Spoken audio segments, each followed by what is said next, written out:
হস্তমৈথুন, যা প্রায় বেশিরভাগ সময় কারিন জিনের মাধ্যমেই সংগঠিত হয়। কারিন জিন সবসময় মানুষের সাথে থাকে। তার প্রধান কাজ হলো মানুষকে খারাপ কাজে প্ররোচিত করা ও ভুল পথে টেনে নেওয়া। দেখবেন কখনো এমন হয় যে মানুষ নিজেই নিজের শরীরকে খারাপ দৃষ্টিতে দেখে ফেলে। তখন কারিন জিন সেই সুযোগে মানুষের মনে খারাপ চিন্তা ঢুকিয়ে দেয় এবং বেহায়া কাজের পরামর্শ দেয়, যার ফলস্বরূপ সে উত্তেজিত হয়ে যায় এবং নিজের নিয়ন্ত্রণ হারিয়ে হস্তমৈথুনের মতো ভয়ানক গুনাহে জড়িয়ে পড়ে।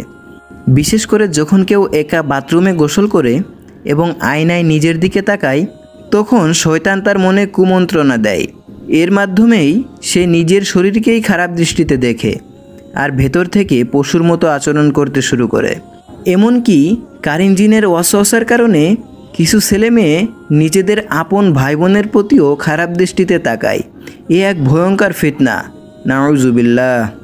প্রিয় ভাই বোন, এক্ষেত্রে এই ভয়ানক ফিতনা থেকে বাঁচতে আমাদের করণীয় হচ্ছে আল্লাহর কাছে সাহায্য চাওয়া এবং নিয়মিত সকালে এবং সন্ধ্যায় আল্লাহর জিকির করা, নিজের চোখকে হেফাজত করা অর্থাৎ নিজের দৃষ্টি নিয়ন্ত্রণে রাখা।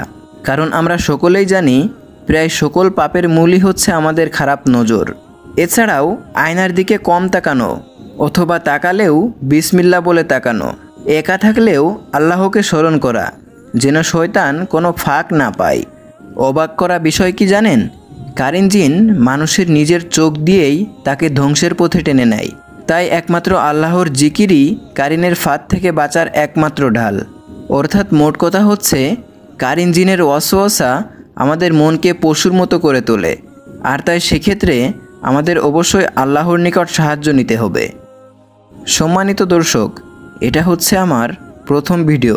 যদি এই ভিডিওতে আমি মোটামুটি উৎসাহ পাই, তাহলে আল্লাহর দ্বীনের খেদমতে আমি আরও ভিডিও নিয়ে আসব ইনশাআল্লাহ।